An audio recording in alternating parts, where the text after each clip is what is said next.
Assalamualaikum warahmatullahi wabarakatuh. Perkenalkan kami dari Waalaikumsalam. kelompok satu beranggotakan Fitriani, Rivaldi Akmal Fauzan, Muhammad Rifki Maulana, Muhammad Arif Rifansyah, Angelita Tiara Novrianti Sidabalok, dan Muhammad Taufikul Syakif Al-Ghifari. Di sini kami akan mempresentasikan mengenai tugas objek terdistribusi dalam konteks perusahaan. Ini adalah tugas. Pertama, di sini ada konsep dasar objek terdistribusi, di mana objek terdistribusi adalah komponen perangkat lunak yang tersebar di beberapa lokasi jaringan, tetapi tetap berfungsi sebagai satu sistem terpadu. Setiap objek dapat berkomunikasi dengan objek lain meskipun berada di server yang berbeda. Meskipun memungkinkan kita apa banyak objek berkolaborasi eh, secara seamless antar komponen dan sistem, konsep ini banyak digunakan dalam sistem perusahaan secara modern untuk memastikan kinerja tetap optimal walau beban kinerja tinggi. Dengan pendekatan ini, sistem dapat menangani jutaan interaksi simultan sambil mempertahankan responsivitas dan kendala yang konsisten. Eh, Secara terpisah, secara fisik, komponen berbeda di lokasi jaringan berbeda, ada juga terpadu secara logis, di mana tetap berfungsi sebagai satu sistem dan bisa juga komunikasi dinamis, berinteraksi melalui protokol jaringan. Berikutnya yaitu relevansi dalam lingkungan perusahaan.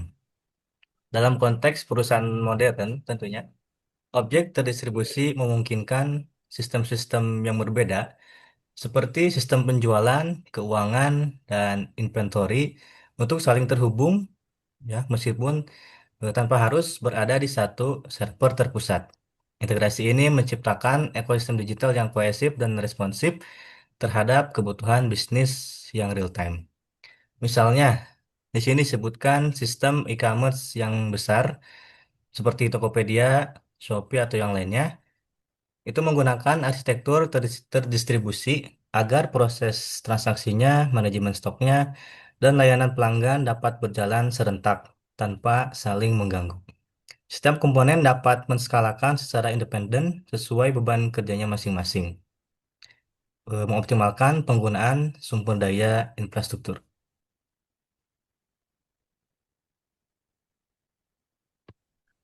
Selanjutnya, perusahaan mendapatkan manfaat strategis signifikan dari implementasi sistem terdistribusi yang mencakup dimensi operasional, teknis, dan finansial. Yang pertama ada skabilitas, sistem menangani peningkatan pengguna tanpa penurunan performa, memungkinkan pertumbuhan bisnis yang tidak terbatas. Lalu ada reliabilitas, kegagalan satu node tidak menghentikan seluruh sistem, memastikan ketersediaan layanan berkelanjutan. Lalu ada efisiensi biaya, memanfaatkan sumber daya komputasi tersebar, mengoptimalkan investasi infrastruktur IT.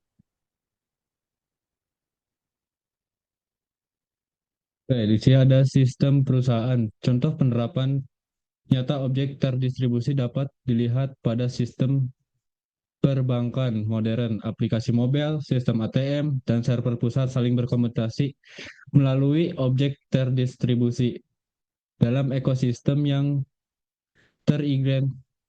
terintegrasi sempurna. Struktur sistem perbankan,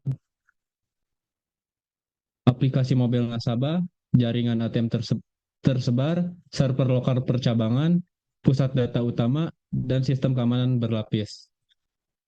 Alur transaksi real time. Setiap cabang setiap cabang bank memiliki server lokal yang mengenai transaksi lokal dengan latensi minimal. Server ini tetap terhubung ke pusat data utama untuk sin sinkronisasi data dan verifikasi. Dengan cara ini, data tetap konsisten dan transaksi dapat diproses secara real time di seluruh jaringan cabang dari Sabang sampai Merauke.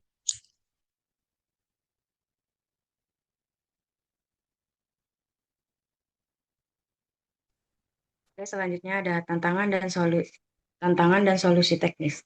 Meski efektif, sistem objek terdistribusi menghadapi tantangan teknis kompleks yang memerlukan solusi canggih dan terencana dengan matang. Pertama, latensi jaringan. Penundaan komunikasi antar objek dapat mempengaruhi responsivitas sistem. Solusi edge computing dan caching strategis. Yang kedua ada keamanan data, transmisi data lintas jaringan rentan terhadap ancaman keamanan siber. Solusinya enkripsi end-to-end dan protokol autentikasi berlapis. Yang ketiga ada kompleksitas sinkronisasi, menjaga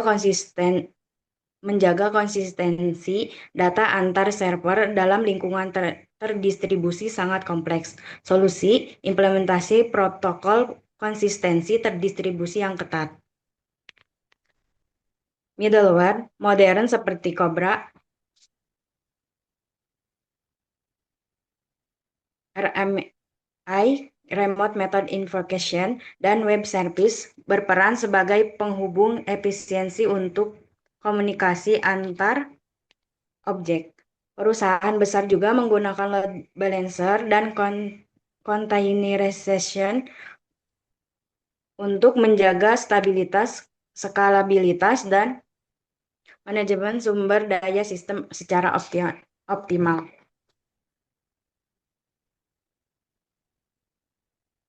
Oke, next.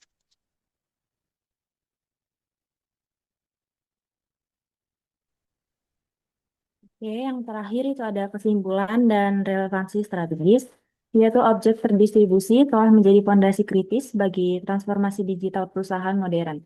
Dengan sistem ini, organisasi dapat beroperasi dengan fleksibilitas tinggi, mengintegrasikan layanan lintas divisi dengan seamless, dan memberikan pengalaman pengguna yang konsisten di berbagai platform dan touch point. Nah, dalam era bisnis digital yang menuntut kecepatan eksekusi, keandalan operasional, dan skalabilitas terbatas, arsitektur terdistribusi bukan lagi sekadar pilihan teknologi, melainkan kebutuhan strategis untuk memastikan keberlanjutan bisnis jangka panjang dan daya saing yang berkelanjutan di pasar global yang kompetitif.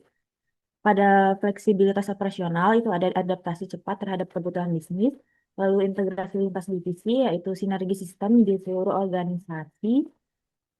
Lalu pada sistem pengalaman itu ada layanan terpadu di semua platform. Baik, sekian presentasi dari kami, kelompok 1. Mohon maaf jika bila ada salah kata. Wassalamualaikum warahmatullahi wabarakatuh.